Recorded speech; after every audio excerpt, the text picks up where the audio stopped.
জেলা প্রকল্প অফিস সমগ্র শিক্ষার উদ্যোগে উমাকান্ত একাডেমিতে দুদিনব্যাপী জেলা স্তরের বাল বৈজ্ঞানিক প্রদর্শনীর আনুষ্ঠানিক উদ্বোধন করেন মেয়র তথা বিধায়ক দীপক মজুমদার। তাছাড়া উপস্থিত ছিলেন পশ্চিম ত্রিপুরা জেলা সভাধিপতি বলাই গোস্বামী, কর্পোরেটর জাহ্নবী দাস চৌধুরী। দুদিনব্যাপী জেলা স্তরের বাল বৈজ্ঞানিক প্রদর্শনীর উদ্বোধন করে মেয়র দীপক মজুমদার বলেন, ছেলে মেয়েদের বিজ্ঞান মনস্ক করে তোলার ক্ষেত্রে এ ধরনের উদ্যোগ যথেষ্ট সহায়ক ভূমিকা পালন করে চলেছে। প্রতিটি জেলাতেই এ ধরনের প্রদর্শনীর আয়োজন করা হয়েছে বলেও তিনি উল্লেখ করেন। ছাত্রছাত্রীরা তাদের তৈরি মডেলগুলি এ ধরনের প্রদর্শনীতে উপস্থাপন করেন। এর মধ্য দিয়ে বিজ্ঞান সম্পর্কে তাদের মধ্যে স্পষ্ট ধারণার সৃষ্টি হয়। ছাত্রছাত্রী সহ সকলকে বিজ্ঞান মনস্ক করে তুলতে এ ধরনের প্রয়াস যথেষ্ট কার্যকর ভূমিকা পালন করবে বলে তিনি আশা ব্যক্ত করেন।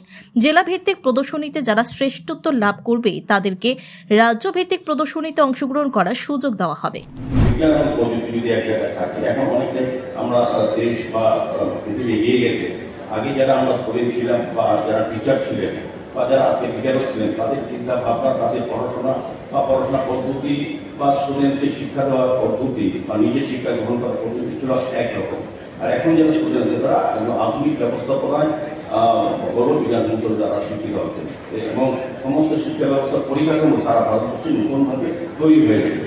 কাজে আগে যারা শিক্ষা গ্রহণ করতেন বা শিক্ষা দিতেন আর এখন যারা শিক্ষা গ্রহণ করেন বা শিক্ষা দেন, তাদের মধ্যে পরিবর্তন হয়েছে। ব্যবহারিক ক্ষেত্রে অনেক শিক্ষা ব্যবস্থার ক্ষেত্রে অনেক উন্নত হয়েছে। পরিকাঠামো আমাদের আগে আমি বলবো আমাদের শিক্ষা ব্যবস্থা অনেক উন্নত হয়েছে। আজকে যারা স্টুডেন্ট এখানে আছে, আগে আমরা যারা স্টুডেন্ট ছিলাম, ইচ্ছে করলেও যাদের মেধা ছিল কিন্তু অর্থের অভাব ছিল বা সুযোগের অভাব ছিল, তারা কিন্তু উচ্চশিক্ষা গ্রহণ করতে পারতেন না। আমাদের রাজ্যে পরিবর্তন ছিল না, বাইরে যেত, যেটা অনেক স্টুডেন্টের পক্ষে বা অভিভাবকদের স্টুডেন্টকে নিয়ে পাঠানো সম্ভব হতো না।